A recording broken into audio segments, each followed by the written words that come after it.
The oceans cover approximately 71% of our planet. They provide for our air, our marine life, and for our food source. Without our oceans, Earth's climate and weather patterns would drastically change, ultimately leading to an uninhabitable planet. Unfortunately, as decades go by and carbon dioxide emissions rise, our Earth's oceans have become acidic, a process referred to as ocean acidification. Ocean acidification is defined as the reduction in pH of the ocean over an extended period of time. It's reported on the pH scale between 0 to 14. Before industrialization, the pH of the ocean was 8.2. After industrialization, that pH dropped 0.1 units.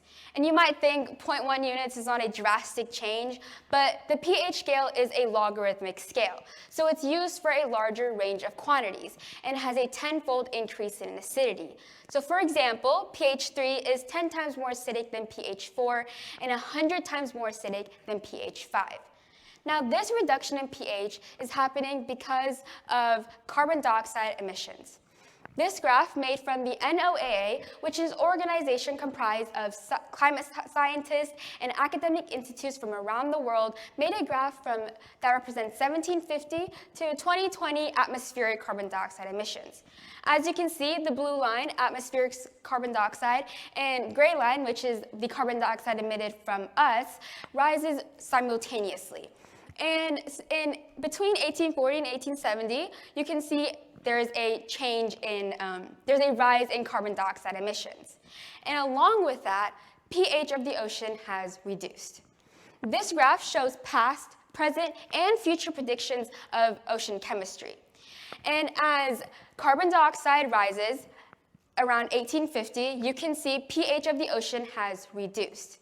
Now, this is ultimately because of how carbon dioxide dissolves into our oceans due to photosynthesis. And it was deemed that this phenomenon would be a natural solution to global warming, as this natural store would reduce the carbon dioxide in our atmosphere and would reduce climate temperatures from rising. But when seawater combines with carbon dioxide, a chemical reaction occurs that ultimately reduces the ocean pH. As high schoolers, you probably think that this phenomenon has no effect on us since we don't live by a beach. But ultimately, ocean acidification affects calcium organisms and carbon-based shells such as oysters and sea urchins, basically any organisms with shells, and slows their growth and dissolves their structures. This affects organisms higher up in the food chain that feed on these organisms. It can affect the commercial fish stock and eventually lead to job loss.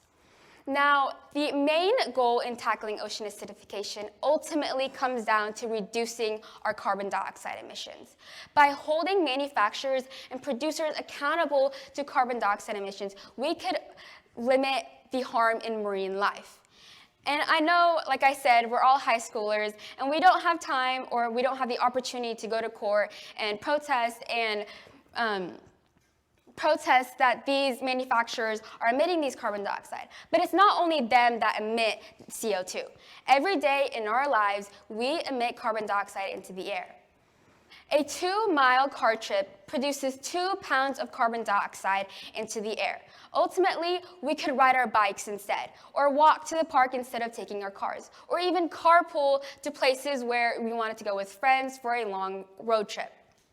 Now, ocean acidification is usually hidden by the impacts of carbon dioxide, usually referred to as the doppelganger of global warming, because of how both processes are contributed to global carbon dioxide emissions. But since even if awarenesses of this phenomenon is reduced low, the scientific evidence and understandings of these this phenomenon ultimately reflects and shows how much of an effect this has on negative marine lives. I had the opportunity to do an experiment on this during my AP research presentation project in Mr. Horn's class. And in my experiment, I conducted 10 trials that emitted different carbon dioxide levels into different aquariums. And I put algae to have a photosynthetic organism to have carbon dioxide actually dissolve into the aquarium.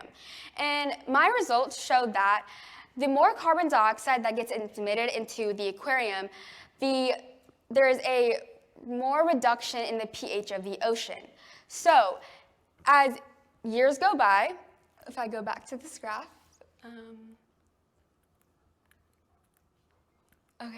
as years go by, and as you can see, in 2100, the pH of the ocean will be drastically reducing to an acidic level.